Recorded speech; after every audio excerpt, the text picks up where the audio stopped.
Bismillahirrahmanirrahim. Assalamualaikum warahmatullahi wabarakatuh.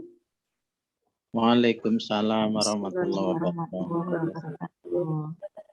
Alhamdulillahirabbil alamin wassalatu wassalamu ala asrofil anbiya'i wal mursalin wa ala alihi washabbihi ajmain amma ba'du. Puji dan syukur marilah kita panjatkan kehadirat Ilahi Robbi atas karunia-Nya kita bersama-sama berkumpul dalam rangka tholabul ilmi, serta saat ini alhamdulillah kita semua dalam keadaan sehat walafiat. Sholawat serta salam mari kita persembahkan kepada junjungan kita baginda Nabi Muhammad SAW beserta keluarga dan para sahabat. Allahumma sholli ala Sayyidina Muhammad wa ala ali Sayyidina Muhammad. Semoga dengan banyaknya kita bersolawat kepada beliau, kita termasuk golongan orang yang mendapat syafaat di yaumul akhir nanti. Amin, amin ya robbal alamin. Bapak, Ibu, dan teman-teman sekalian yang dirahmati Allah, agar acara malam ini dapat berjalan dengan lancar, mari kita awali dengan membaca basmalah bersama-sama. Bismillahirrahmanirrahim. Sebelumnya, izinkan saya membacakan susunan acara pada malam hari ini terlebih dahulu. Yang pertama nanti akan dibuka dengan pembacaan tilawatil Quran, kemudian acara utama yaitu tausiah yang akan disampaikan oleh Bapak Ustadz Ahmad Sarwat dengan tema yaitu niat dan ikhlas. Kemudian ada sesi tanya jawab, yang terakhir ada doa dan penutup. Baiklah, untuk acara pertama akan dibuka dengan pembacaan tilawatil Quran yang akan disampaikan oleh Mas Tabroni dan Ibu Nuril. Kepada Mas Tabroni dan Ibu Nuril, dipersilahkan.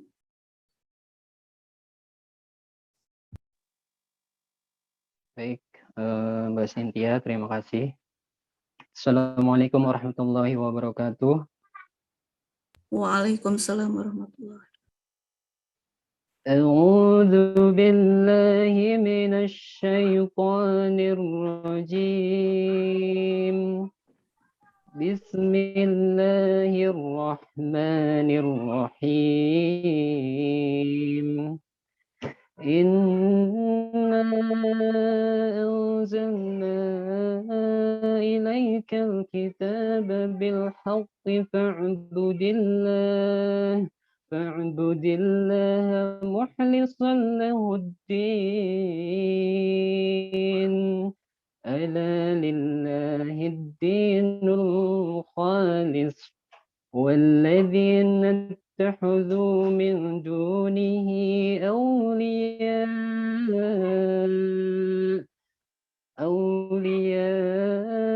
ما نعبدهم إلا ليقربونا إلى الله زلفى إن الله يحكم بينهم فيما هم فيه يختلفون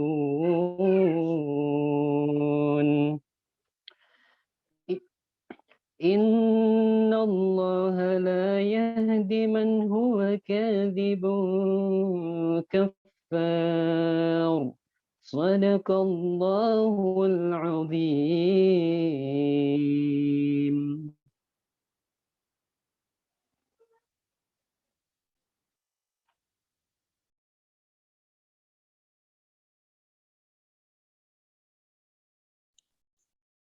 Di-unmute dulu. Masih di-mute. Masih di-mute dulu? Di-unmute dulu. Aku berlindung kepada Allah dari godaan setan yang terkutuk. Dengan menyebut nama Allah yang Maha Pengasih lagi Maha Penyayang. Sesungguhnya kami menurunkan kitab Al-Quran kepadamu, Muhammad, dengan membawa kebenaran. Maka sembahlah Allah dengan tulus ikhlas beragama kepadanya. Ingatlah, hanya milik Allah agama yang murni dari syirik.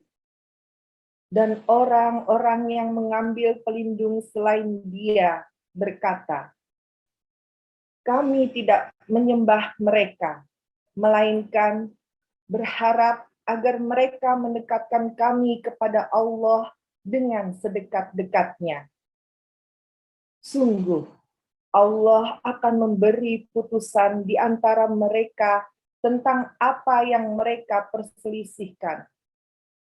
Sungguh, Allah tidak memberi petunjuk kepada pendusta dan orang yang sangat ingkar. Maha benar Allah dengan segala firman-Nya. Wassalamualaikum warahmatullahi wabarakatuh. Waalaikumsalam warahmatullahi wabarakatuh. Alhamdulillah, terima kasih banyak kepada Mas Boni dan Ibu Nuril. Semoga dengan tilawah yang disampaikan Allah semakin memberkahi majelis ini. Amin, amin ya rabbal alamin. Selanjutnya acara inti kita akan sama-sama mendengarkan tausiah yang akan disampaikan oleh Bapak Ustadz Ahmad Sarwat dengan tema niat dan ikhlas. Selama tausiah, apabila Bapak Ibu teman-teman ada yang mau bertanya, boleh ditulis di kolom chat. Nanti akan dijawab setelah tausiah selesai. Baik, kepada Bapak Ustadz Ahmad Sarwat, waktu dan tempat disilahkan, Pak Ustadz.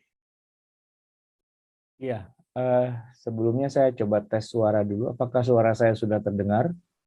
Alhamdulillah terdengar jelas, Pak. Alhamdulillah, Jelas ya. Pak Ustadz. Baik, kalau gitu kita mulai. Bismillahirrahmanirrahim. Assalamualaikum warahmatullahi wabarakatuh. Waalaikumsalam warahmatullahi wabarakatuh. Alhamdulillahi rabbil alamin. Wassalatu wassalamu ala asyrafil anbiya'i wal mursalin. Sayyidina Muhammadin wa ala alihi wa ashabihi ajma'in. Subhanaka la ilma lana illa ma 'allamtana innaka antal alimul hakim. Rabbi shrah li sadri wa yassir li amri wa hlul 'uqdatan min lisani yafqahu qawli. Amma ba'du. Apa kabar jamaah Bapak Ibu sekalian yang dirahmati Allah? Semoga semuanya berada dalam keadaan sehat walafiat. Malam hari ini insya Allah kita dalam waktu beberapa menit ke depan akan membahas satu tema yang kelihatannya sih tema ini ringan atau katakanlah sepele begitu ya. Padahal sebenarnya tema ini punya akar yang sangat kuat dan sangat besar pengaruhnya dalam kita menjalani kehidupan sebagai seorang muslim. Temanya sederhana, yaitu tentang niat ikhlas begitu ya. Nah, tetapi sebenarnya kalau kita dalami fenomena niat ini sangat besar pengaruhnya pada perjalanan kita selanjutnya dalam menjalani kehidupan ya. Niat ini adalah sebuah aktivitas yang kalau pakai bahasa Al-Qur'an begitu ya, istilahnya itu adalah aktivitas di dalam hati. Tetapi dia sangat erat kaitannya dengan implementasi pada tubuh kita atau pada amal-amal kita. Ya, jadi sesuatu yang sebenarnya niat itu adanya di hati, tapi sangat berpengaruh nanti dalam aktivitas kita. Nah, jadi mungkin di awal ini coba kita definisikan saja dulu apa itu yang dimaksud dengan niat gitu ya, dan hal-hal yang mirip dengan niat tapi dia nggak masuk dalam konteks niat. Jadi niat dan hal-hal yang mengiringinya begitu ya. Baik, jamaah sekalian yang dirahmati Allah, kalau kita bicara tentang niat, sebenarnya di dalam hadis Nabi yang terkenal sekali kita menemukan di mana Rasulullah SAW mengawali ya segala sesuatu itu tergantung dari niatnya. Beliau bersabda, innamal a'malu binniyat. Ya, sesungguhnya amal-amal itu dengan niat. Wa innama likulli imri'in ma nawa. Dan sesungguhnya setiap orang akan mendapatkan sesuatu sesuai dengan niatnya. Nah, hadis ini adalah hadis yang boleh dibilang di hampir semua kitab-kitab yang disusun oleh para ulama itu menjadi hadis membuka. Ya, kalau kita baca misalnya kitab-kitab katakanlah hadis tentang Arba'in Nawawiyah misalnya, atau katakanlah tentang Riyadus Sholihin misalnya, Nah, maka bab tentang niat itu biasanya ada di awal dan hadisnya itu biasanya tidak lepas dari hadis yang menyebutkan tentang bahwa segala amal itu tergantung dari niatnya. Innamal a'malu binniyat. Sesungguhnya amal itu tergantung dari niatnya. Nah, jamaah sekalian yang dirahmati Allah, Nabi SAW itu bersabda tadi sebagaimana sudah saya isyaratkan di awal, bahwa niat itu adalah tempatnya di hati, ya. Sehingga banyak ulama yang mengatakan niat adalah suatu tekad, ya, satu tekad yang ada di dalam hati, ya. Qasdu at-ta'ah wa taqarrub ila Allah taala fi ijabil fi'li. Berniat atau bertekad untuk mentaati Allah Subhanahu wa taala dan mendekatkan diri padanya. Nah, tetapi tekad itu ya adanya di dalam hati. Jadi kalau kata ulama di kalangan mazhab Maliki, niat itu adalah qasdul insan, ya.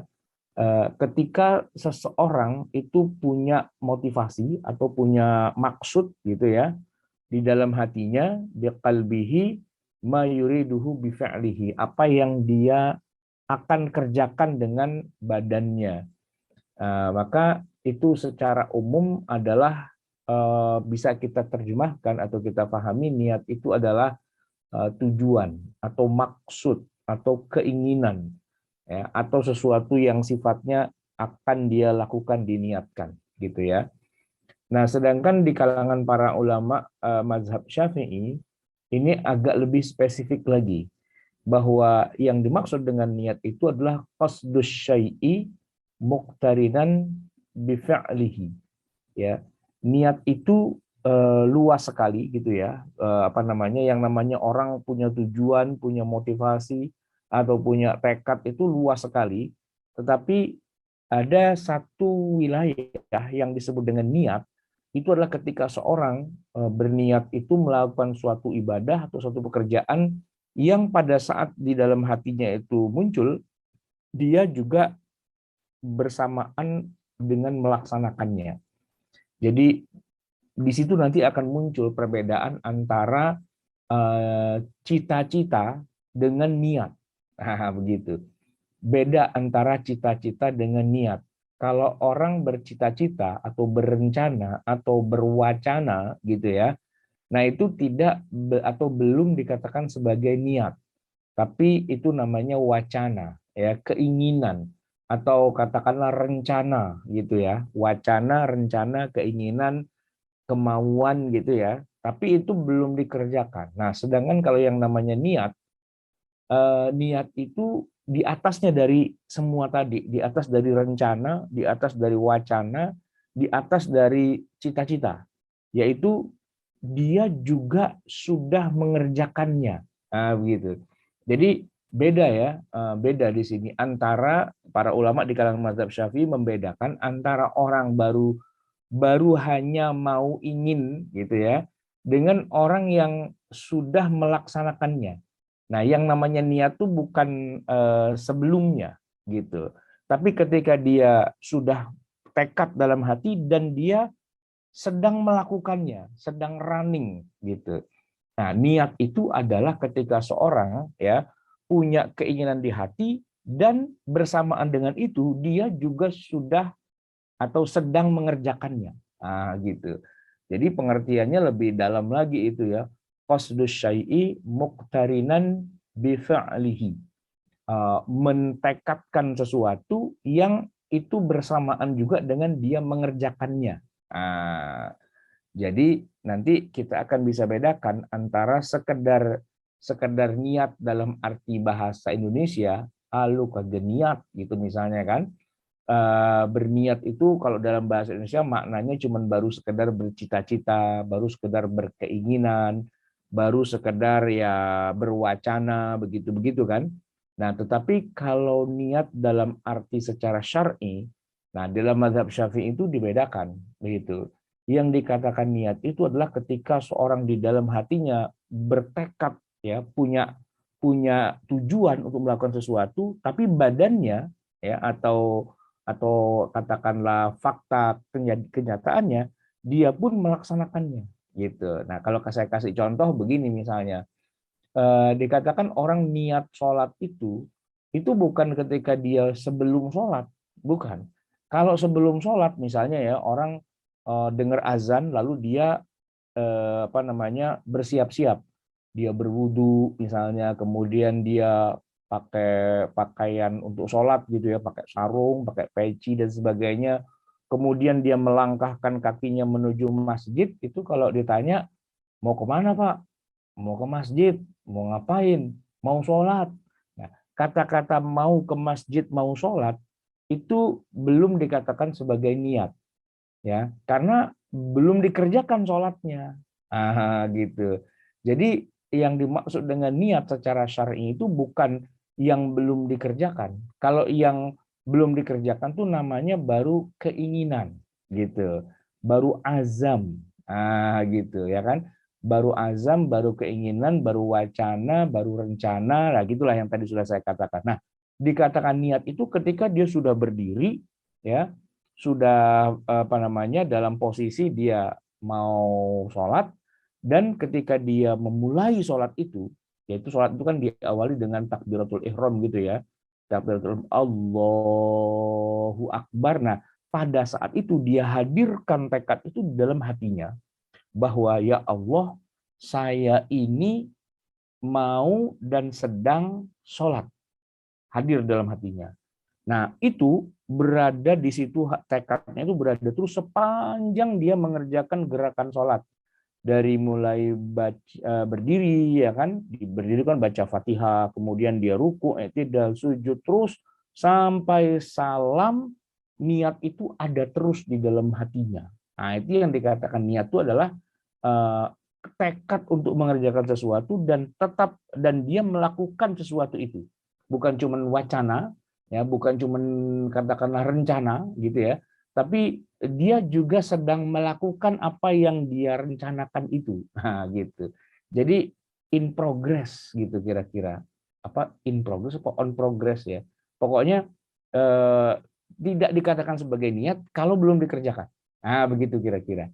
Niat itu adalah sesuatu yang sudah diinginkan sejak lama, dan kemudian begitu dia mulai menjalankannya, ya, bersamaan dengan di dalam hatinya ada niat dan dia kerjakan, itulah yang namanya niat, gitu. Itu jadi dalam sekali dikatakan sebagai niat. Nah, makanya nanti baru connect dengan sabda Nabi yang menyebutkan innamal a'malu binniyat. Sah tidaknya amal Anda itu tergantung di dalam hati Anda itu ketika sedang mengerjakannya ada niat apa enggak. Wah, begitu. Jadi berdiri, ruku, sujud, tunggang, tungging itu sah apa enggak sebagai sholat tergantung Anda niatkan sebagai sholat apa enggak sepanjang Anda melakukannya. Nah, ini nanti kalau kita mau bedakan begini, ada juga orang yang melakukan gerakan seperti sholat, tapi di hatinya dia tidak niatkan itu untuk sholat. Contohnya begini, seorang guru agama, ya, dia mengajar kepada murid-muridnya pelajaran sholat. Ya, berarti kan dia memperagakan nih di depan murid-muridnya. Mungkin di kelas, di atas meja, naik ke atas gitu kan. Wahai murid-muridku sekalian, ya, lihat ke depan Pak Guru mau memperagakan bagaimana tata cara sholat. Gitu. Nah, kemudian dia berdiri, dia baca Fatihah gitu kan. Waladolin amin, kemudian baca surat tertentu, ayat-ayat Quran, kemudian dia ruku, dia i'tidal, dia sujud, terus sampai salam di depan kelas gitu ya, dalam rangka memperagakan bacaan dan gerakan sholat. Tapi dia tidak meniatkan itu untuk sholat betulan, gitu ya. Nah itu kalau dibilang apakah sholat yang dia lakukan, peragaan sholat yang dia lakukan itu sah? Jawabannya tidak. Jawabannya tidak. Padahal dia melakukan semuanya loh. Lengkap itu. Rukun-rukunnya dibaca semua. Gerakan-gerakannya dikerjakan semua. Tapi di hatinya itu dia bukan meniatkan dalam hatinya. Bukan sedang lagi sholat zuhur. Enggak niatin sholat asar. Enggak niatin sholat maghrib, isya atau subuh. Enggak. Niatinnya biar orang pada lihat. Maksudnya biar orang tahu begini loh tata cara sholat, gitu kan. Nah, jadi kalaupun dia peragakan itu, misalnya dia peragakan sholat zuhur, kebetulan ini waktu zuhur gitu kan, sudah masuk waktu zuhur, lalu dia peragakan tata cara sholat zuhur. Baca tuh semua Fatihahnya, baca itu apa namanya tahiyat akhirnya, ya kan? Dan semua gerakan-gerakannya lengkap, urut tertib gitu kan. Nah, begitu sudah selesai salam, kira-kira masih wajib mengerjakan sholat zuhur atau yang barusan itu sudah dianggap sudah selesai sholatnya? Jawabannya adalah belum. Maksudnya yang barusan itu belum bisa dianggap sebagai amal yang diterima oleh Allah yang menggugurkan kewajiban sholat zuhur. Kenapa? Karena sepanjang dia melakukan gerakan sholat itu, dia tidak meniatkannya sebagai ritual ibadah. Nah, karena tidak diniatkan sebagai sholat zuhur, ya berarti malaikat belum mencatatnya sebagai ibadah sholat zuhur. Gitu. Dicatatnya ya sebagai lagi ngajar gitu kan, lagi ngajar gitu. Sama nanti gerakan yang lain misalnya berwudu gitu kan. Anak-anak sekalian coba perhatikan ke depan, ini Bapak lagi mengambil air wudu ya. Nah, itu mulai dari berkumur, cuci muka, kedua tangan, mengusap kepala sampai cuci kedua kaki sampai mata kaki, itu sebenarnya semua gerakannya lengkap. Tapi pertanyaannya begini, begitu sudah selesai peragaan wudhu, terus masuk waktu sholat, kalau dia mau sholat perlu wudhu lagi kah? Ya, perlu wudhu lagi kah? Atau yang barusan sudah dianggap wudhu? Jawabannya tergantung. Tergantung, yaitu apakah waktu lagi memperagakan wudhu, dia meniatkan itu sebagai ritual wudhu dan niatnya adalah ya Allah saya berwudhu dalam rangka mengangkat hadas saya, gitu ya, lirafil hadasil asghar gitu ya, ataukah dia tidak meniatkannya. Nah, kalau dia meniatkan bahwa gerakan wudhu yang dia lakukan itu diniatkan memang dengan niat mau beribadah pada Allah dalam rangka mengangkat hadas, ya maka kalau dia mau sholat setelah peragaan wudhu itu ya dia langsung sholat aja. Karena wudhunya sudah sah, karena memang dia niatkan untuk wudhu, gitu kan. Tapi kalau semata-mata hanya ingin show off dalam arti ya ingin memperagakan, ingin memberitahu kepada murid-muridnya, begini loh caranya cuci muka, begini loh caranya cuci tangan, begini loh caranya mengusap kepala, begitu ya. Nah maka selesai peragaan, kalau dia mau sholat, dia harus wudhu lagi. Lah bukannya tadi sudah lengkap? Iya. Tapi masih ada yang kurang satu. Apa? Dia tidak meniatkan semua itu sebagai ibadah. Nah gitu. Itu contoh yang kedua. Contoh yang ketiga misalnya mandi janabah. Orang mandi janabah dalam arti mengangkat hadas besar gitu ya. Itu kalau secara teknisnya sih sama saja dengan mandi yang biasa. Air-air juga, basah-basah juga gitu ya. Nah, pada saat dia lagi mandi ya, itu dia niatkan apa enggak? Dengan niat saya mandi untuk mengangkat hadas besar saya. Nah, kalau dia niatkan itu ya berarti dia sudah istilahnya sudah mengangkat hadas besar. Kalau dia mau sholat sudah bisa langsung, nggak usah istilahnya nggak usah mandi lagi atau wudhu lagi karena dia niatkan gitu ya untuk mandi janabah atau mandi yang mengangkat hadas besar. Contohnya nih ya, contohnya kita kehujanan. Di tengah jalan tiba-tiba hujan gede banget, baju kita semuanya basah gitu. Atau mungkin nggak kehujanan tapi kecebur sumur, kecebur empang gitu, kecebur yang air yang airnya bersih gitu ya, airnya tidak najis gitu. Nah, ketimbang cuman sekedar kecebur doang kagak jelas urusannya, nah, mendingan sekalian aja saya niatin dalam rangka mandi janabah nawaitul ghusla li raf'il hadatsil akbar. Ya Allah, saya niatin sekalian mandi ini dalam rangka ritual ibadah yaitu mengangkat hadas besar. Nah, begitu keluar dari sumur itu dia sudah suci dari hadas besar gitu. Nah, itu semua kan tergantung dari niatnya. Itulah dalam mazhab Syafi'i penekanan makna niat dalam ritual ibadah itu menjadi sangat menentukan apakah ibadah kita dianggap Sah atau tidak dianggap sah tergantung apakah dia meniatkannya, gitu ya. Nah, maka banyak ibadah ritual yang membutuhkan niat, gitu, dan sehingga membuat ibadah itu menjadi sesuatu yang punya nilai pahala tersendiri ketika dia niatkan. Dan ketika dia tidak niatkan, maka ya itu tidak menjadi pahala. Dan yang menarik adalah dalam hal ini, kalau tadi kan saya kasih contoh misalnya tentang wudhu, mandi janabah, atau sholat.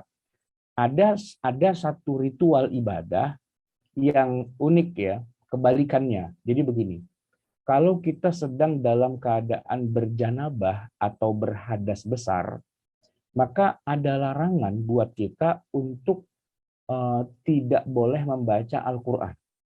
Ya, kalau kita sedang dalam keadaan berhadas besar, ibu-ibu yang sedang haid atau nifas gitu ya, itu diharamkan lisannya melafazkan Al-Quran karena sedang berhadas besar. Itu keharaman yang sudah boleh dibilang ijma lah di antara seluruh ulama begitu ya.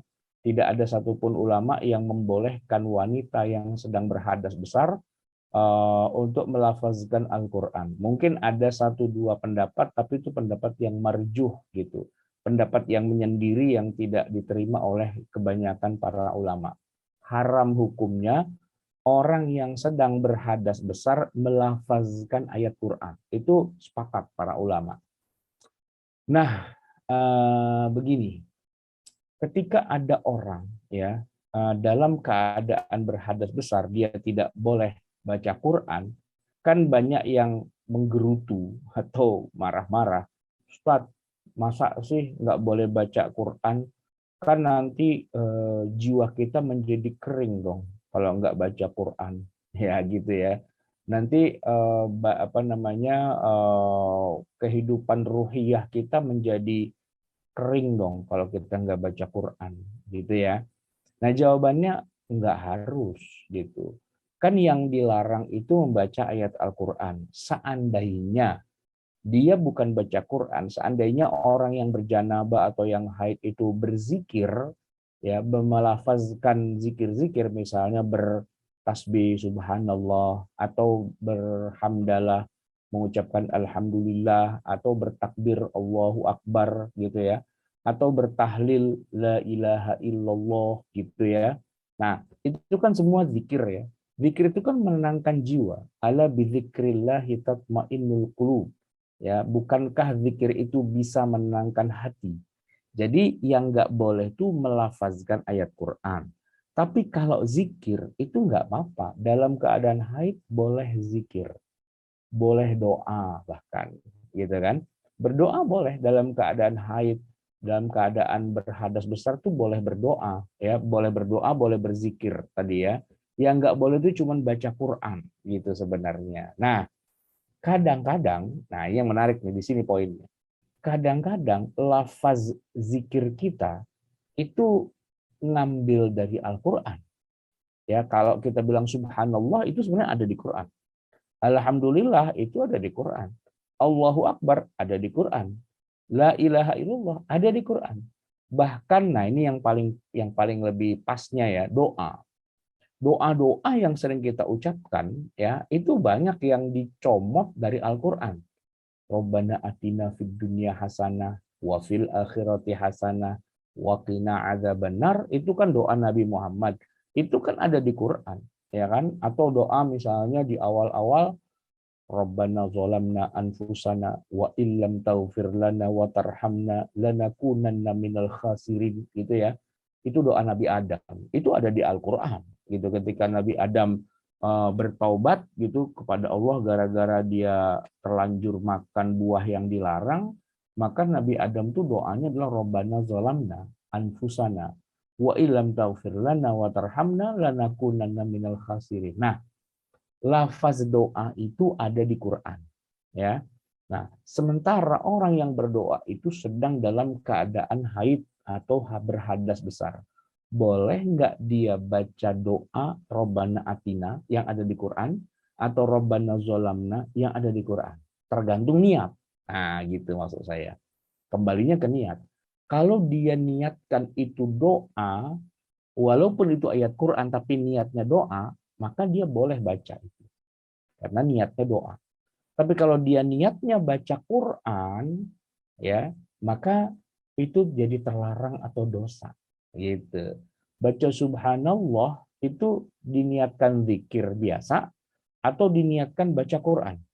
Kalau diniatkan baca Quran jadi haram. Tapi kalau diniatkan zikir biasa jadi halal, jadi boleh, jadi berpahala, jadi ibadah yang di luar dari baca Quran, gitu ya. Jadi pentingnya niat itu di situ dalam ibadah ya. Yang pertama bikin ibadah itu jadi sah atau tidak sah tuh gara-gara niatnya, diterima apa tidak tergantung niatnya. Yang kedua, bikin ibadah itu boleh dikerjakan atau tidak boleh dikerjakan itu tergantung dari niatnya. Kalau dia niatkan baca Quran jadi haram gitu ya. Tapi kalau dia niatkan cuma sekedar zikir atau doa itu malah menjadi halal. Padahal yang dibaca teksnya itu juga yang dia baca tuh teks Al-Qur'an, ya kan? Nah, tetapi karena dia tidak niatkan baca Quran, dia niatkan sekedar zikir, dia niatkan sekedar doa, malah jadi boleh. Begitu. Nah, jadi jamaah sekalian yang dirahmati Allah, itulah peranan niat gitu. Membuat amal kita diterima atau tidak diterima itu karena niat, dan membuat amal kita yang terlarang jadi boleh karena tergantung dari niatnya. Nah, jamaah sekalian yang dirahmati Allah, di luar dari urusan peribadatan ya, sebenarnya niat itu juga punya peranan atau fungsi atau katakanlah posisi yang menentukan juga ya, sangat menentukan gitu. Jadi misalnya ya, ketika ada seorang nih, mohon maaf, ketika ada suami istri berantem ya, suami istri berantem, lalu suami mengucapkan kata-kata yang multiple tafsir ya, maksudnya kata-kata cerai tapi dia nggak bilang kamu saya cerai atau kamu saya talak, enggak. Dia cuma bilang begini kepada istrinya. Dengan kemarahannya dia katakan, pulang saja kamu ke rumah orang tuamu. Wah, begitu. Nah, pertanyaannya, kalau suami sampai mengatakan, pulanglah kamu ke rumah orang tuamu, itu jatuh talak apa enggak? Jatuh talak apa enggak? Bisa jatuh talak, bisa juga enggak. Terus bagaimana kok bisa jatuh talak bisa enggak? Tergantung niatnya. Nah, balik lagi ke niat lagi, ya kan? Balik lagi ke niat lagi. Kalau dengan ucapan pulanglah kamu ke rumah orang tuamu, niatnya dalam hati maksudnya adalah menceraikan, jatuh talak, gitu. Tapi kalau dia tidak niatkan itu sebagai talak, walaupun dia mengucapkannya tuh kayak ya kayak udah nggak ada harapan lagi gitu ya, pulanglah kamu ke rumah orang tuamu gitu, itu tapi dia nggak niatkan sebagai tolak, ya jatuhnya tidak talak. Jatuhnya mereka masih tetap suami istri gitu ya. Nah ini kan ngomong talak ini kan kaitannya dengan niatnya gitu. Mungkin ucapannya masih belum jelas. Nah yang akan menjelaskan itu adalah di dalam hatinya. Nah itu peranan niat dalam masalah akad atau dalam masalah cerai, dalam masalah hubungan suami istri sangat sangat apa namanya sangat menentukan, tergantung niatnya, begitu ya. Ya, termasuk juga dalam akad-akad yang lain. Misalnya nih ya, dalam masalah jual beli. Kadang-kadang kita itu dalam melakukan akad transaksi jual beli antara yang di lidah dengan yang di hati nggak sama. Nah, itu dalam kondisi gitu, mana yang dipegang? Apakah yang diucapkan atau yang ada di hati? Ya, jawabannya dalam hal ini yang lebih kuat tuh apa yang ada di hati. Saya harus kasih ilustrasi nih. Ilustrasinya begini, misalnya ya, kita makan di warung, di warung, warung Tegal dah yang gampang gitu ya. Masuk warung kita ngomong nih sama mbak-mbak yang jaga itu kan, yang layanin, Mbak mau makan dong, silakan gitu. Saya minta nasinya setengah aja Mbak. Oh ya, minta nasi setengah, dibuatin tuh setengah ya. Saya minta ikan, saya minta sayur, saya minta kuah, saya minta kerupuk, saya minta gitu kan. Udah dikasih pura gitu. Lalu kita makan. Begitu sudah habis, terus kita bilang sama mbaknya, Mbak, terima kasih ya atas makanannya. Yuk, sampai jumpa, sampai besok gitu. Langsung keluar ngeloyor. Mbaknya pasti bengong ya. Sebentar, Pak. Jangan cuma terima kasih, bayar dulu gitu kan, main pulang aja gitu kan. Nah, terus orang itu bilang begini, Mbak, saya kan tadi ngomongnya minta. Saya kan ngomongnya minta nasi setengah, minta apalagi ikan, minta sayur, minta kerupuk, semua saya bilang minta. Dan mbaknya bilang iya, gitu kan. Ya sudah kan saya minta, saya tidak tidak mengatakan beli. Kalau nggak percaya tuh diputer CCTV-nya. Wah, warteg modern ada CCTV-nya gitu kan. Dan diputar ulang rekamannya, bener, dia bilang minta. Nah kan bener kan. Dan dikasih, namanya orang minta dikasih, masa ditagih gitu. Mbaknya bingung, aduh gimana ya ngejawabnya ya. Gitu. Nah jawabannya adalah yang tadi saya katakan, dalam sebuah akad itu pada akhirnya yang menentukan itu adalah niatnya, gitu, bukan apa yang dia ucapkan. Mungkin dia ngucapinnya bilang minta, tapi di dalam hati itu niatnya adalah beli, gitu ya. Jadi ini adalah akad jual beli sesuai dengan apa yang diinginkan atau yang ditekadkan di hati, gitu. Dan di situ peranan niat sangat sangat menentukan pada akhirnya, gitu kan, sangat menentukan. Jadi yang dipakai bukan yang diucapkan, yang dipakai adalah yang diniatkan di hati. Karena kadang-kadang yang diucapkan nggak sesuai, gitu. Ya kan, yang diucapkan nggak jadi dalam masalah tolak, dalam masalah jual beli, dalam masalah muamalah yang lain, gitu ya. Kadang-kadang antara yang diucapkan dengan yang di hati itu beda, maka yang dipakai adalah yang di dalam hati, gitu. Di situ berarti peranan niat itu sangat besar ya dalam masalah ritual ibadah, bahkan juga dalam masalah muamalah ya, tergantung dari niatnya. Nah, itu kalau kita kaitkan dengan masalah kepada Allah ibadah dan kepada manusia muamalah, gitu ya. Nah, yang menarik adalah di sisi Allah Subhanahu wa taala, niat itu juga punya nilai yang tinggi ketika seseorang misalnya nih ya, dia sudah punya niat yang kuat untuk melakukan sesuatu karena Allah, begitu ya. Dan dia sudah melaksanakan semua yang mengarah kepada yang dia niatkan, gitu. Tapi ternyata qadarullah, Allah itu istilahnya mentakdirkan itu tidak terjadi, gitu ya. Allah mentakdirkan hal itu tidak terjadi. Maka, nah ini dia nih, ini salah satu fadilah atau keutamaan niat. Walaupun apa yang dia niatkan itu tidak kejadian, tapi dia dicatat oleh Allah seolah-olah, gitu ya, dia sudah mengerjakannya. Oh, gitu. Seolah-olah dia sudah mengerjakannya. Contohnya adalah begini, kita pengen banget, sudah niat, sudah siap gitu ya, nanti malam mau bangun tahajud, gitu. Dan kita sudah niatkan itu dengan segala sarana penunjang. Misalnya begini, kan mau bangun jam 3 malam nih gitu ya. Nah, dari sekarang nih, dari jam segini udah tidur dengan niat ntar jam 3 mau bangun, gitu. Itu niatnya sudah seiring dengan perilakunya bahwa dia sudah menyiapkan, gitu. Pasang alarm, gitu. Tidur cepat, pasang alarm. Itu kan semua adalah prosedur untuk bisa nanti jam 3 bangun, gitu kan. Dan ternyata nggak bangun.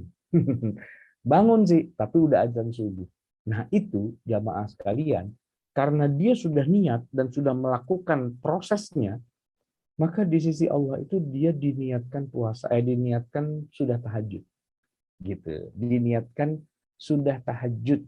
Nah itu karena niat, gitu. Sedangkan orang yang nggak niat sama sekali, yang nggak niat untuk tahajud gitu, terus dan dia memang nggak tahajud gitu, ya dia nggak dapat pahala. Beda kan? Nah, orang meniatkan sesuatu dan dia sudah tekad dan semua prosedur menuju kepada apa yang dia niatkan itu sudah dia siapkan, ternyata qadarullah nggak bangun. Qadarullah dia bangunnya udah subuh gitu. Itu tercatat dia tahajud loh. Nah, gitu. Itu kan betapa niat itu punya apa ya? Punya kekuatan dari segi hukum gitu ya, bahwa dia dihukumi sebagai orang yang sudah melakukan tahajud itu. Sama juga dengan puasa. Ya, ada orang ketika lagi di tengah-tengah puasa siang hari, dia lupa, lalu dia makan, lalu dia minum, kenyang, gitu kan. Nah itu ketika dia lupa, gitu ya, padahal dia sedang puasa, itu tetap dianggap puasanya sah, gitu. Yang penting dia sudah niat dari awal, dalam arti dia sudah memulai, ya, harinya itu, ya, di waktu sebelum subuh dengan niat mau puasa dari masuk waktu subuh sampai maghrib, gitu kan. Nah, dia niatnya begitu, cuman di tengah jalan dia lupa, lalu dia makan, gitu. Nah, itu dia tetap dihitung puasa loh, dan sah puasanya. Walaupun makannya tuh 1 piring pun nambah. Sampai kenyang banget gitu kan. Nah, udah kenyang baru ingat, astagfirullah, saya lagi puasa kan ya, kenapa saya makan gitu kan. Nah, terus dia melalui sisa harinya itu dalam posisi kekenyangan, itu dapat pahala. Dapat pahala puasa. Puasanya tetap dianggap sah dan tidak dianggap batal, tidak perlu diganti, tidak perlu qadha, tidak perlu bayar kafarah, denda dan sebagainya, enggak. Dan sudah dihitung dia puasa, dapat pahala plus kenyang. Wah.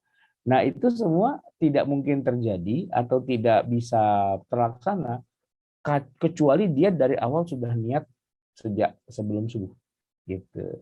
Nah, kalau dia tidak niat, gitu kan, terus malamnya nggak niat nih ya, tapi memang dia kemudian sholat subuh, terus sampai jam 7, jam 8, jam 9, jam 10 belum sempat makan apa dan sebagainya, kemudian dia makan, gitu kan. Nah, setelah dia makan, terus dia bilang begini, saya pengen puasa, itu nggak bisa. Nggak sah gitu puasanya. Kenapa? Karena dia baru tiba-tiba niat di situ, padahal dia sudah melakukan hal yang membatalkan niatnya, yaitu makan. Nah, mestinya ketika mungkin di subuh dia dalam puasa sunnah ya, mungkin waktu subuh dia nggak bangun gitu ya, nggak niat puasa, tapi begitu jam 7 pagi dia mau makan, ternyata nggak ada makanan, ya sudah, dalam hati dia bilang, kalau gitu saya puasa deh. Nah, masuk kan niatnya puasa itu kan. Jam 2 siang dia lupa dia makan. Itu batal apa enggak puasanya? Jawabannya enggak. Kenapa? Karena ketika dia lupa, posisinya dia sudah niat puasa. Nah, gitu. Sudah niat puasa terus lupa. Itu dibela sama Allah, ya. Dibela dalam arti ya puasanya tetap dianggap sah, gitu ya. Dan tidak berkurang pahalanya. Iya. Padahal dia sudah makan, padahal dia sudah minum, padahal dia sudah kenyang, gitu ya. Nah, jadi jamaah sekalian yang dirahmati Allah, disitulah fadilahnya orang berniat ya dalam masalah ritual ibadah, gitu. Baik, kita sekarang bicara tentang tempatnya niat, ya. Kan banyak ya kalau kita belajar sejak kecil, belajar sholat, belajar wudhu, itu kan diajarin lafaz niat, ya. Sholat itu biasanya diajarin kita tuh baca usolli fardal maghribi, ya, thalatha raka'atin mustaqbilal kiblati adaan lillahi ta'ala, begitu ya. Atau kalau wudhu niatnya nawaitul wudhu'a li raf'il hadatsil asghari fardan lillahi ta'ala. Atau misalnya tayamum, nawaitu tayammuma, gitu ya. Atau misalnya ketika dia mandi janabah, ya nawaitul ghusla, ya, dan seterusnya. Ada lafaz-lafaz kayak gitu kan. Nah, sebenarnya lafaz-lafaz itu tuh apakah itu tepat dikatakan sebagai niat, ataukah itu sesuatu yang bukan niat tapi fungsinya menguatkan niat. Nah, di sini penting untuk kita bahas, ya. Sebagaimana yang Nabi SAW sudah sabdakan di awal, ya, bahwa yang namanya niat itu adalah di hati, gitu, bukan di lidah, gitu ya. Maka lafaz usolli, nawaitu dan sebagainya, sesungguhnya lafaz-lafaz itu bukan niat. Lafaz itu bukan niat. Niatnya itu yang di hati. Nah, lafaz itu ada fungsinya, yaitu untuk menguatkan yang ada di hati. Menguatkan niat yang ada di hati dengan cara kita melafazkannya, diungkapkan, diekspresikan dengan kata-kata. Tapi sebenarnya niat itu bukan kata-kata itu, niatnya yang di hatinya, gitu ya. Nah, maka kalau ada orang ya mau mengerjakan satu ibadah tapi dia nggak hafal nawaitunya gitu ya. Misalnya ini yang contoh yang lucu tuh kalau sering saya perhatikan sholat jenazah ya.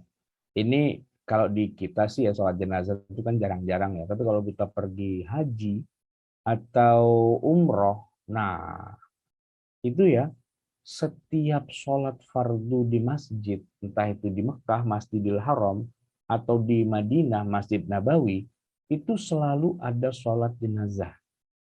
Nah, kan kalau kita di sini kan nggak terbiasa ya, tapi kalau di sana tuh 5 waktu loh sholat jenazah itu, ya kan? Nah, ada teman saya, itu kalau sholat jenazah tuh dia nggak pernah ikut. Kalau sholat yang fardu 5 waktu pasti, ya belum azan pun udah nongkrong di masjid istilahnya gitu.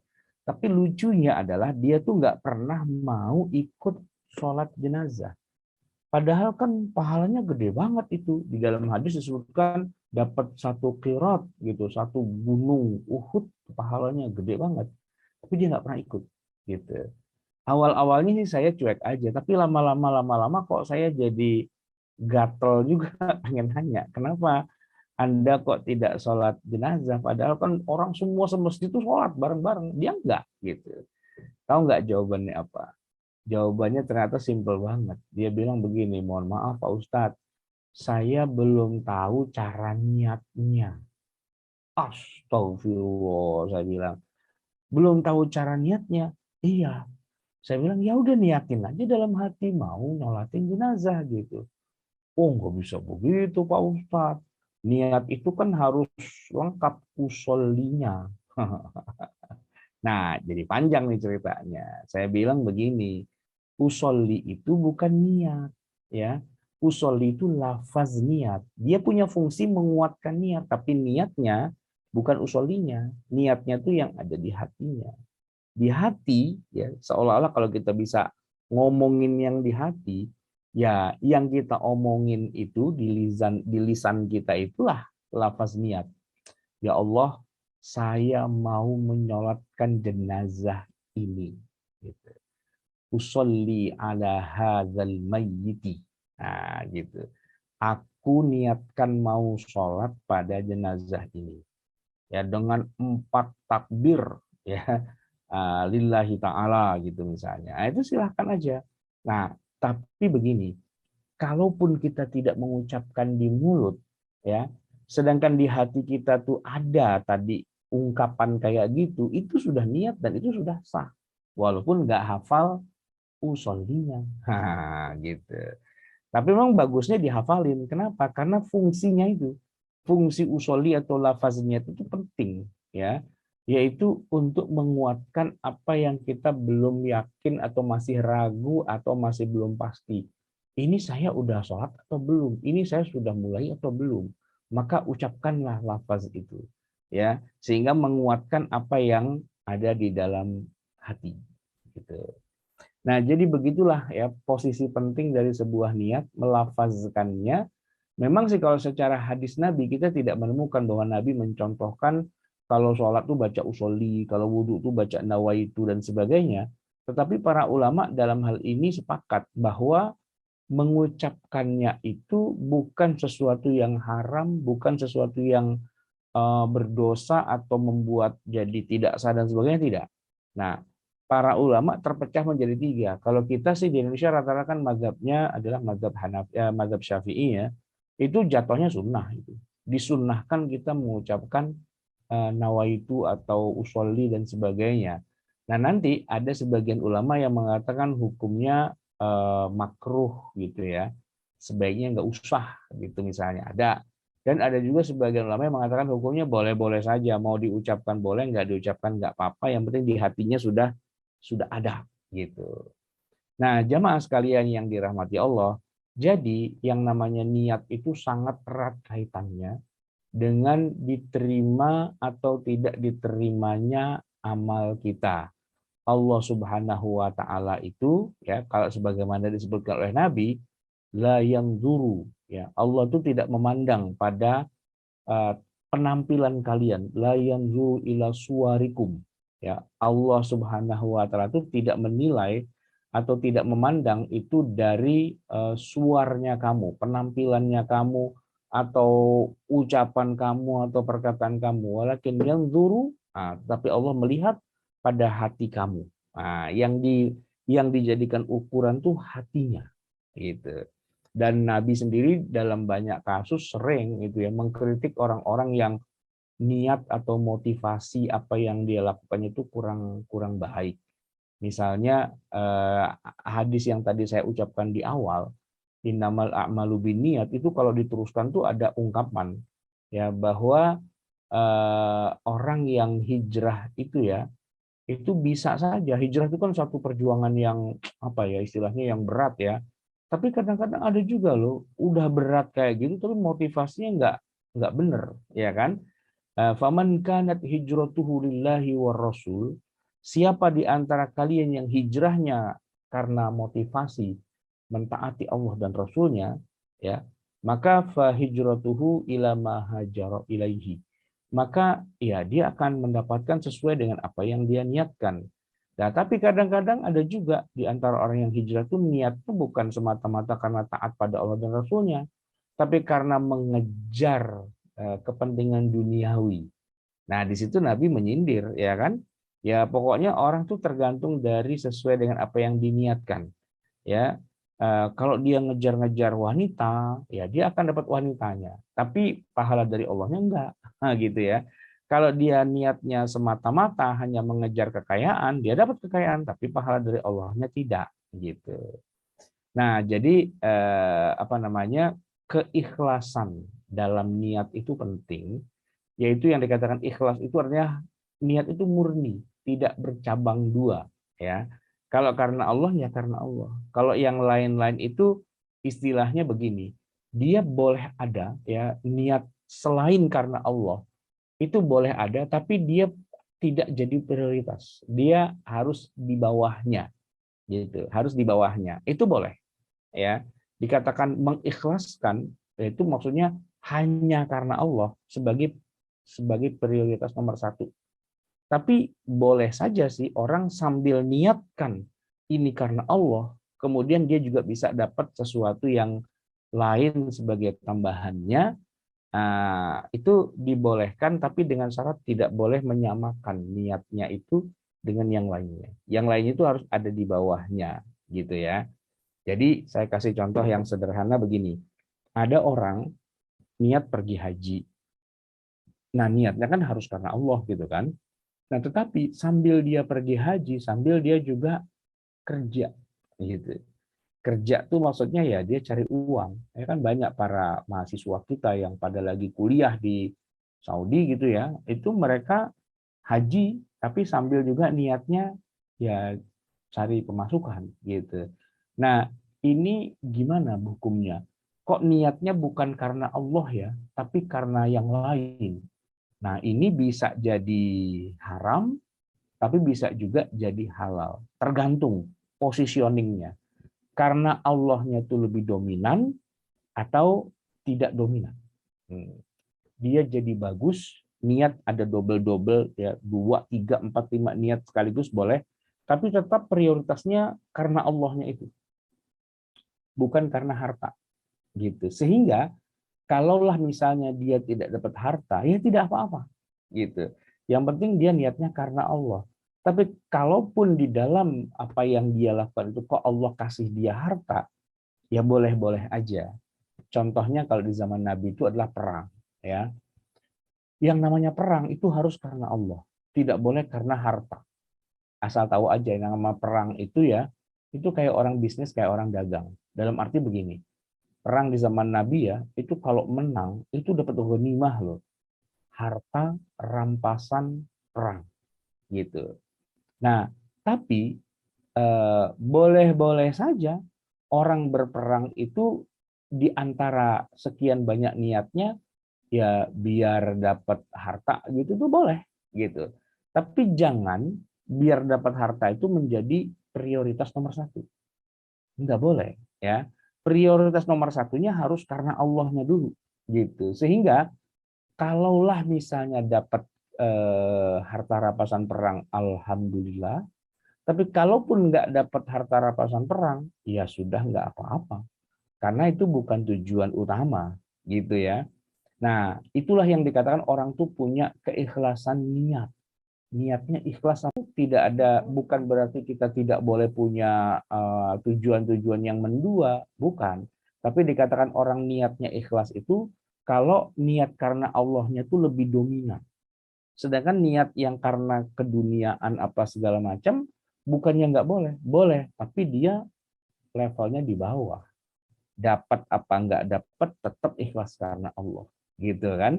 Dapat rezeki apa enggak, tetap niatnya adalah diniatkan ibadah, begitu. Jadi disitulah akhirnya kita menemukan apa yang dimaksud dengan niat yang ikhlas.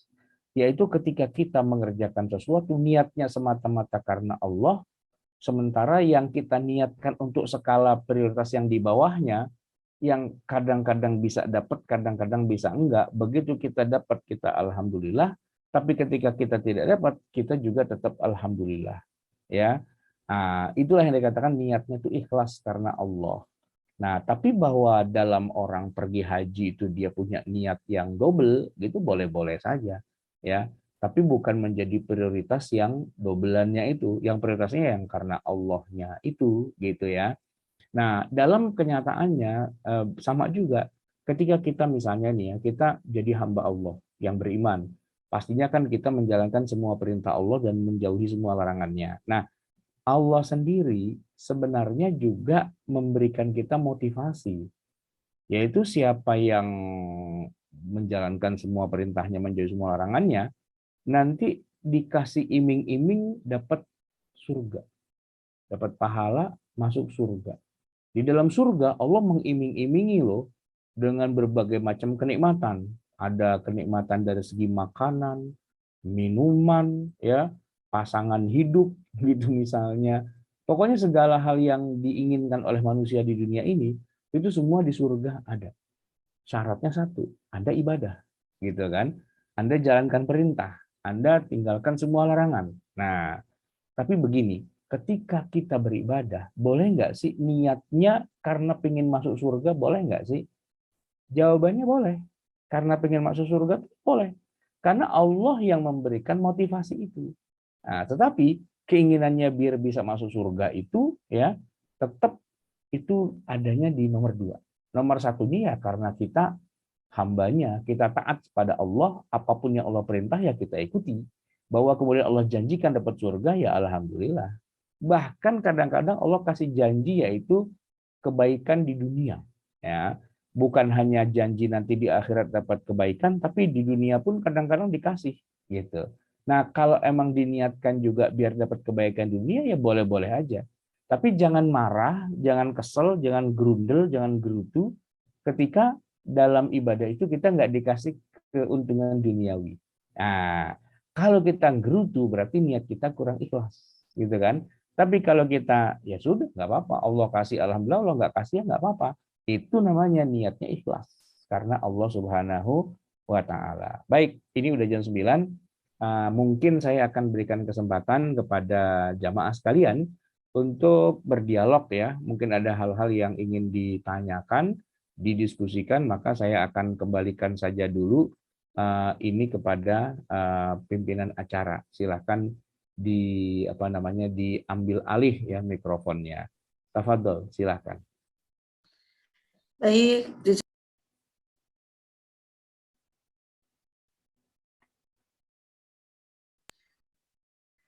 Mohon maaf masih di mute. Jazakallah Pak Ustadz. Terima kasih banyak atas ilmu yang sangat bermanfaat untuk kami semua malam hari ini. Kebetulan di kolom chat ada 2 pertanyaan Pak Ustadz. Ya.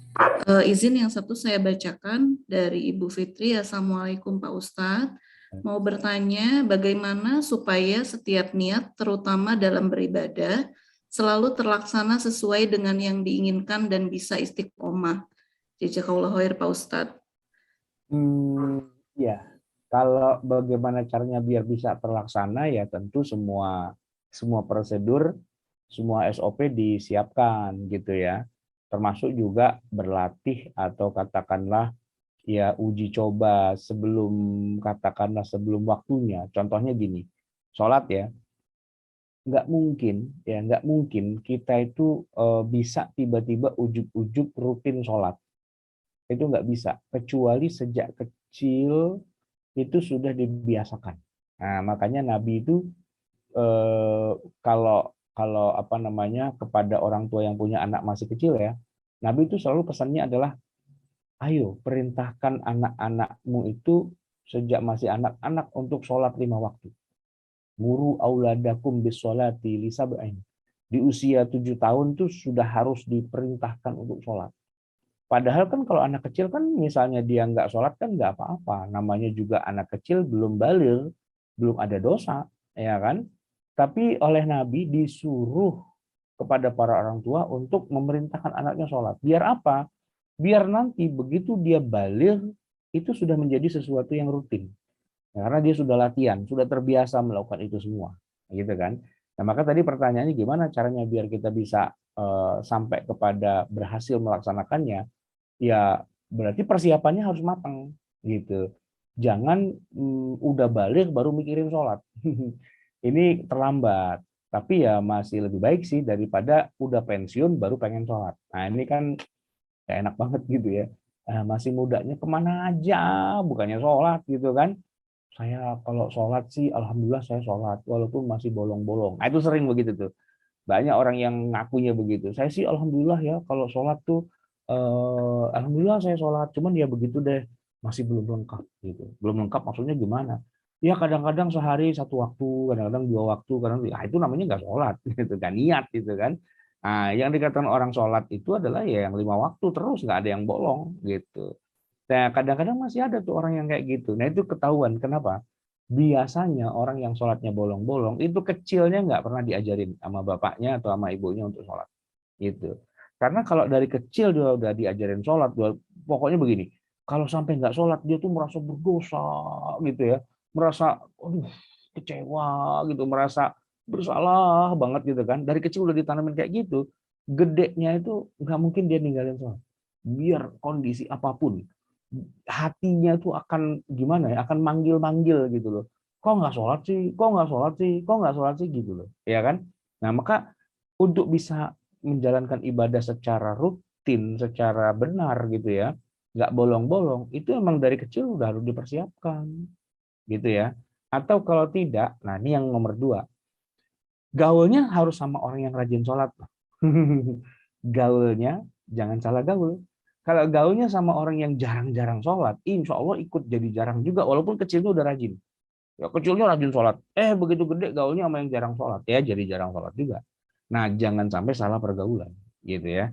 Gaullah dengan orang yang rajin sholat. Walaupun kecilnya jarang sholat, tapi begitu gede ketemunya sama temen yang kemana-mana pasti sholat. Ya kan mau nggak mau jadi sholat juga kan, gitu ya. Jadi sholat juga gitu. Nah maka 2 itu poinnya, persiapkan sejak masih awal, masih dini. Yang kedua, jaga pergaulan, jangan berteman dengan orang-orang yang kagak sholat. Nah gitu. Bertemanlah, bersahabatlah ya dengan orang yang sholatnya nggak pernah tinggal.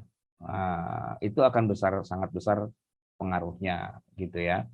Jadi ya memang harus ada pembiasaan, ya harus ada pembiasaan, harus ada atmosfer yang membuat kita selalu terjaga, gitu ya.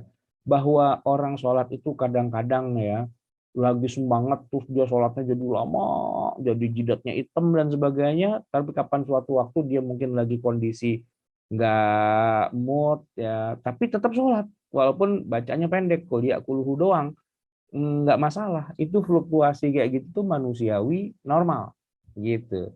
Selama sholatnya masih dikerjain. Nah, yang nggak normal itu adalah kalau lagi semangat, sholatnya banyak banget, begitu udah nggak sholat gitu loh.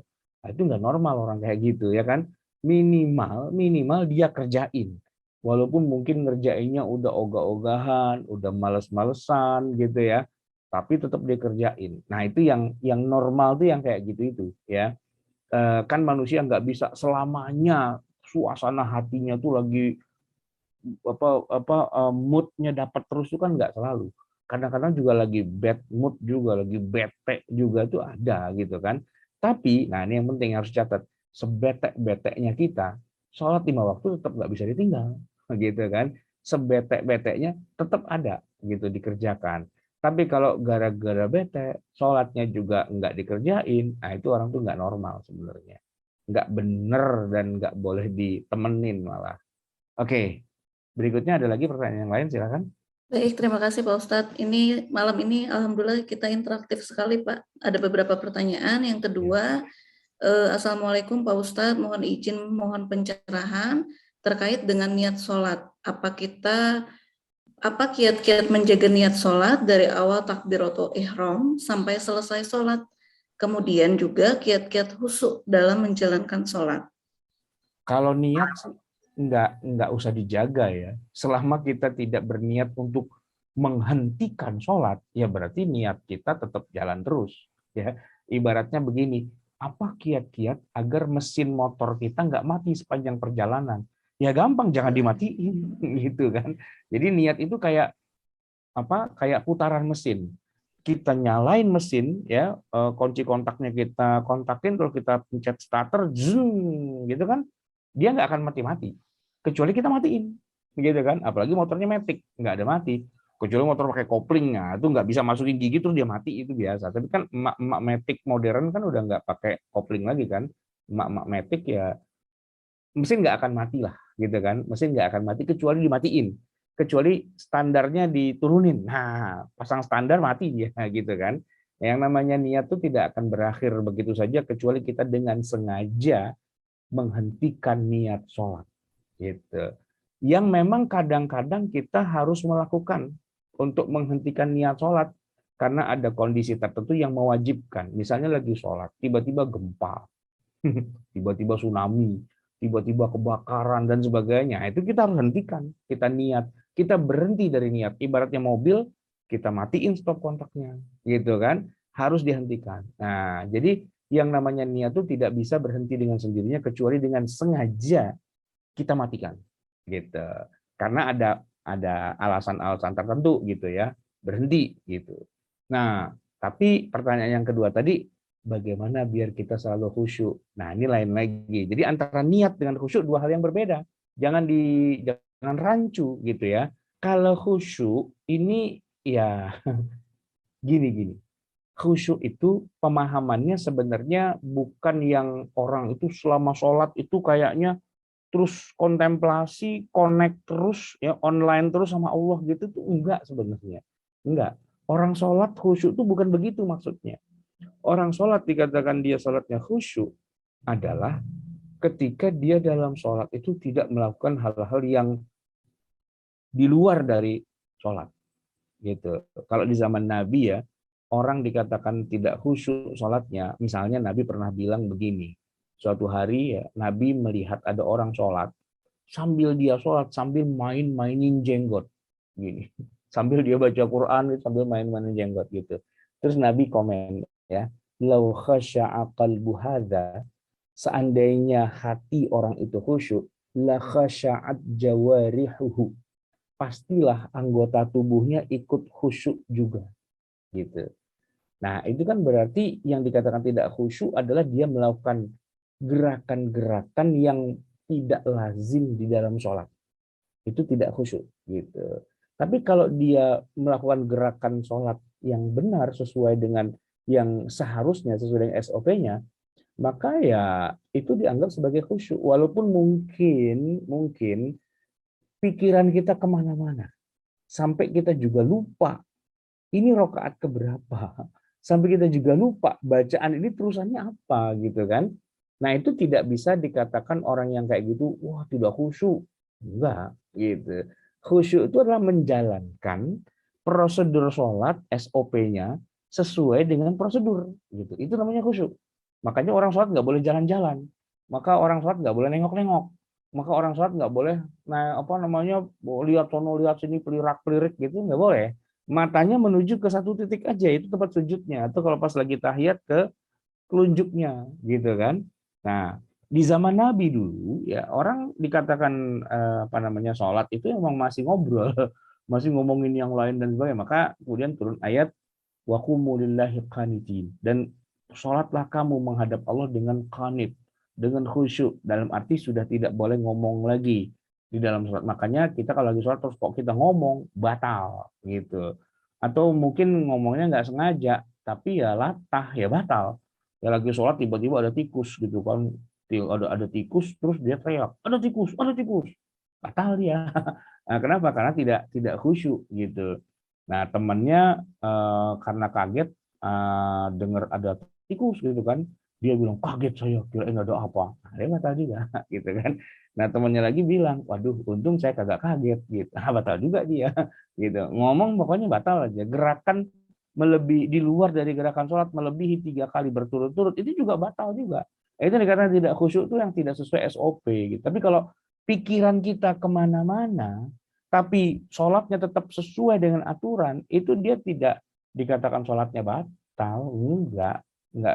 Jadi dikatakan ciri orang yang beriman lah yang sholatnya khusyuk itu bukan kontemplasi ya, bukan, tapi sholatnya tetap dikerjakan sesuai dengan ketentuannya dan tidak keluar dari garis yang seharusnya, gitu ya. Nah, maka kalau konsentrasi kita harus selalu connect kepada Allah tuh nggak bisa gitu. Karena pikiran manusia itu kemana-mana. Justru kunci tadi hilang naruhnya di mana, ingatnya justru pas sholat, ya kan? Tadi kita lagi apa nginget-nginget apa kok nggak ingat, begitu kita sholat malah jadi ingat gitu kan? Itu nggak bisa dibilang tidak khusyuk ya. Jadi khusyuk itu bukan masalah konsentrasi, tapi khusyuk itu adalah masalah ini sholat ada SOP-nya, Anda melanggar SOP apa enggak? Kalau Anda melanggar ya berarti Anda nggak khusyuk. Kira-kira begitu pemahamannya. Baik, ada lagi kah? Baik, ada terakhir pertanyaan Pak Ustadz. Hmm. Assalamualaikum Pak Ustadz, saya pernah mendengar niat sholat dilafazkan atau diucapkan sebelum takbir, atau boleh diniatkan di dalam hati saya. Yang lebih afdol harusnya yang mana Pak? Kalau bicara yang pokok atau yang aslinya, yang originalnya, niat itu di hati, ya di hati, bukan di mulut. Kalau di mulut sholatnya nggak sah, ya cuman di lisan doang, tapi di hatinya malah enggak, itu sholatnya malah nggak sah. Contoh ya, sekarang nih saya ngomong nih, usolli fardal isya'i arba'a raka'atin mustaqbilal kiblati ada andillahi ta'ala. Nih mulut saya ngomong nih, ya Allah saya niat sholat isya 4 rakaat menghadap kiblat karena engkau ya Allah. Itu niat apa bukan? Bukan. Karena emang saya nggak niat mau sholat, ya kan? Orang saya lagi ceramah, kok ngapain saya niat sholat gitu kan? Tapi saya melafazkan kan ucapan itu. Nah, ketika cuma dilafazkan dan tidak ada di hati, itu namanya bukan niat. Yang namanya niat itu yang di hati, gitu. Maka dikatakan niat itu sah kalau di hatinya dia menghadirkan tekad kemauan untuk sholat, gitu kan? Nah, bahwa kemudian sambil di hatinya ada, sambil dia ucapkan, nah gitu ya. Itu kalau dalam mazhab Syafi'i itu sunnah hukumnya. Ya, sunnah, yaitu yang di hati ada dulu, tapi dikuatkan, di booster dengan lisan. Itu sunnah. Nah, nanti di dalam mazhab yang lain harus di hati, sedangkan ngebooster nggak usah. Gitu. Dalam arti ya mau ngebooster boleh, mau enggak ya enggak apa-apa. Nah, itu ada ulama mazhab yang seperti itu. Bahkan ada juga yang mengatakan sebaiknya tidak usah di booster pakai lisan. Gitu. Kalau di booster pakai lisan malah makruh. Yang penting di hatinya. Jadi seluruh ulama sepakat yang namanya niat itu di hati memang.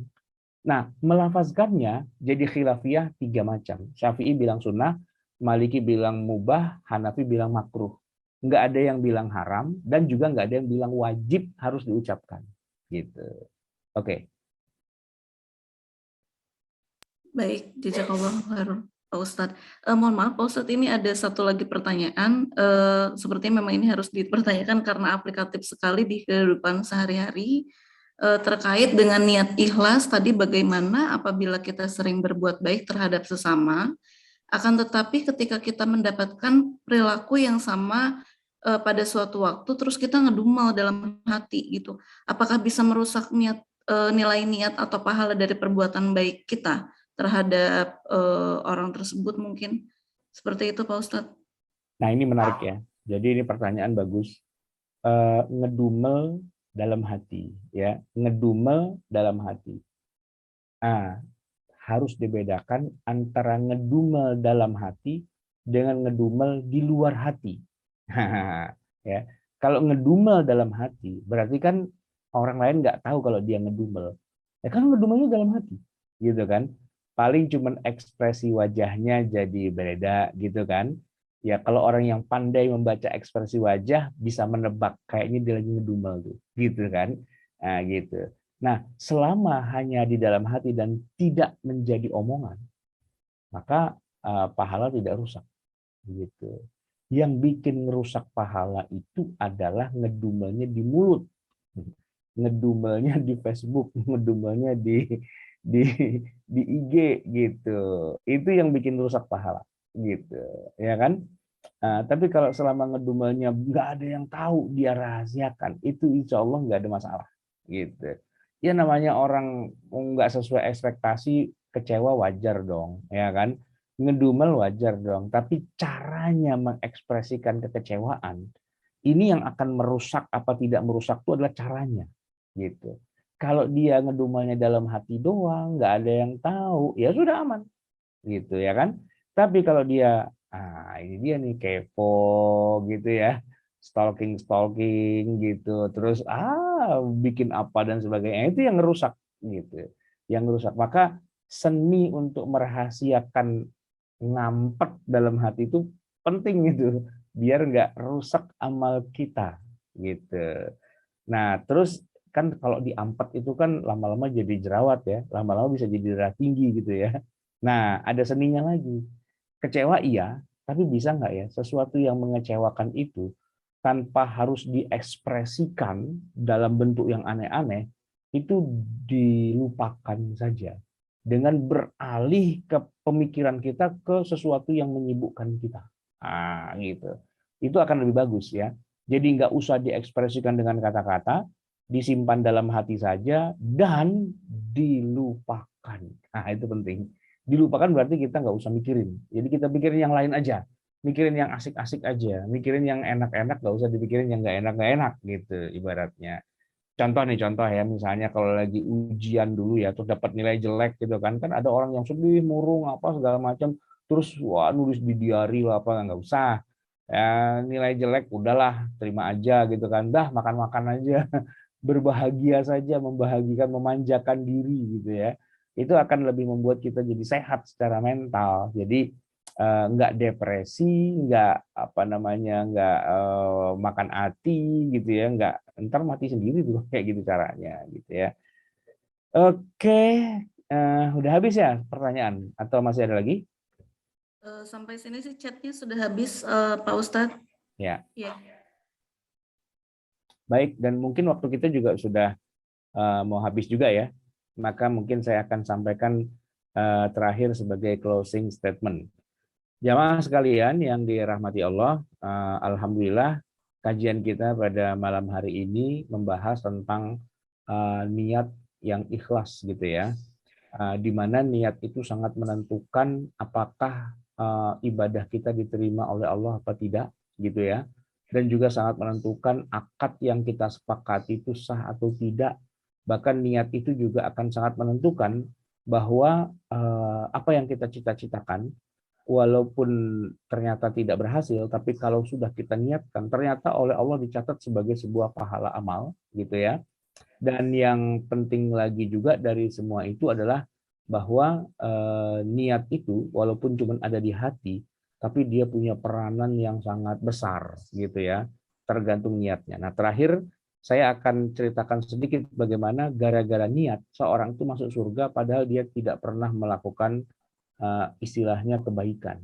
Jadi kisah ini adalah kisah di masa lalu ya. Nabi menceritakannya tentang orang Bani Israel di masa lalu yang mungkin udah sering dengar lah ya, pernah membunuh 99 nyawa dan dia ingin bertaubat. Lalu ternyata ketika dia menghadap kepada seorang katakanlah tokoh agama gitu ya, malah tokoh agamanya tuh ngeselin gitu. Karena dia bilang, wah bunuh orang 99 nyawa satu aja dosanya gede banget, apalagi 99.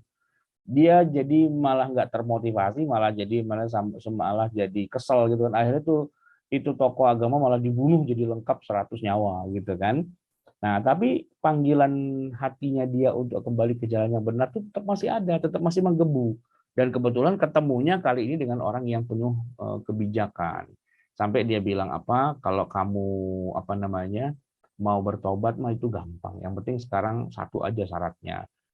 Ini kan masalah pergaulan. Kamu kan tinggal di daerah yang kayak gitu kan, semua temanmu tuh semua faktornya negatif semua ke kamu, ya kan?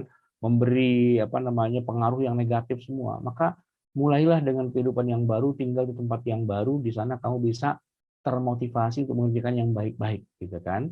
Nah, karena udah dikasih tahu gitu, maka dia segera pindah menuju ke kampung yang baru. Ternyata di tengah jalan kan dia mati. Allah takdirkan dia mati. Sehingga jadi rebutan antara malaikat Rahman ya yang mau bawa ke surga dengan malaikat azab yang bawa ke neraka, dan masing-masing berargumen berhujah. Kata yang malaikat bawa neraka gini, orang ini emang udah tobat, tapi kan selama ini dia bunuh orang udah 100 loh. Kita gebukin dulu aja di neraka, setelah itu kalau mau surga atur dah begitu kan. Nah, malaikat Rahman bilang, oh nggak bisa, orang ini sudah diampuni, dia sudah niat mau ke tempat yang baik kok, mau perbaiki diri. Kata malaikat yang bawa ke neraka, ya kan baru niat doang, belum ngerjain gitu kan. Orang dia keburu mati di tengah jalan gitu ya. Nah, akhirnya kan Allah turun tangan gitu. Ya sudah gini aja, mau dibawa ke surga apa ke neraka, ukur aja jaraknya. Antara dari kampung yang lama menuju kampung yang baru itu dia ada di mana posisinya. Kalau dekatan ke kampung yang lama, bawa ke neraka. Kalau dekatan ke kampung yang baru, ya bawa ke surga. Ternyata diukur sama gitu kan, diukur sama. Tapi kemudian dia menolehnya ke arah kampung yang baru gitu kan, menunjukkan bahwa di hatinya tekadnya untuk memperbaiki diri itu sudah ada. Cuman belum sampai kejadian. Maka atas kehendak Allah orang itu dimasukkan ke dalam surga. Itu gara-gara niat gitu. Maka kuatkanlah niat kita untuk mengerjakan sesuatu. Walaupun belum terjadi, bisa saja Allah sudah hitung kita tuh sudah mengerjakannya. Semoga kita termasuk orang-orang yang selalu punya niat yang baik, dan semoga semua yang kita niatkan tuh betul-betul diberikan kesempatan oleh Allah untuk bisa kita laksanakannya. Dan kalaupun tidak terlaksana, minimal kita sudah dapat pahalanya. Itu yang bisa saya sampaikan. Semoga bermanfaat. Mohon maaf atas segala kekurangan dan kesalahan. Yang baik, yang benar tentunya datang dari Allah. Kalau ada yang salah dan kurang berkenan di hati, saya mohon dibukakan pintu maaf yang sebesar-besarnya. Hadanallah wa iyyakum ajma'in wa lakum minkum. Assalamualaikum warahmatullahi wabarakatuh. Waalaikumsalam warahmatullahi wabarakatuh. Jazakallahu khair Ustadz.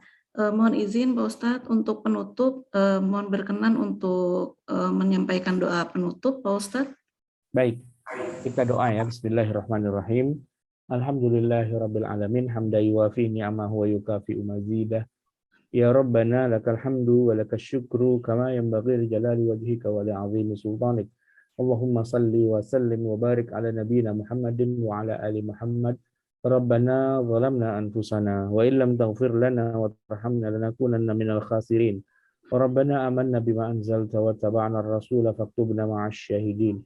Rabbana la tuzigh qulubana ba'da idh hadaitana wa hab lana min ladunka rahmatan innaka antal wahhab. Rabbana atina fid dunya hasanah wa fil akhirati hasanah wa qina adzabannar. Wa sallallahu ala sayyidina Muhammadin wa ala alihi wa sahbihi wasallam walhamdulillahi rabbil alamin. Wassalamualaikum warahmatullahi wabarakatuh. Waalaikumsalam warahmatullahi wabarakatuh. Amin. Amin ya rabbal alamin. Alhamdulillahirabbil alamin. Acara kita pada malam hari ini sudah selesai dan alhamdulillah diberikan kelancaran. Terima kasih banyak Pak Ustadz, banyak sekali ilmu mengenai niat dan ikhlas yang bisa kami petik pada malam hari ini. untuk kami aplikasikan dalam kehidupan sehari-hari. Untuk teman-teman sekalian, saya mohon maaf apabila ada kealfaan, kesempurnaan hanya milik Allah, dan kekurangan tentu milik saya sebagai manusia. Sekian acara kita malam hari ini. Wabillahi taufiq wal hidayah. Wassalamualaikum warahmatullahi wabarakatuh. Waalaikumsalam warahmatullahi wabarakatuh.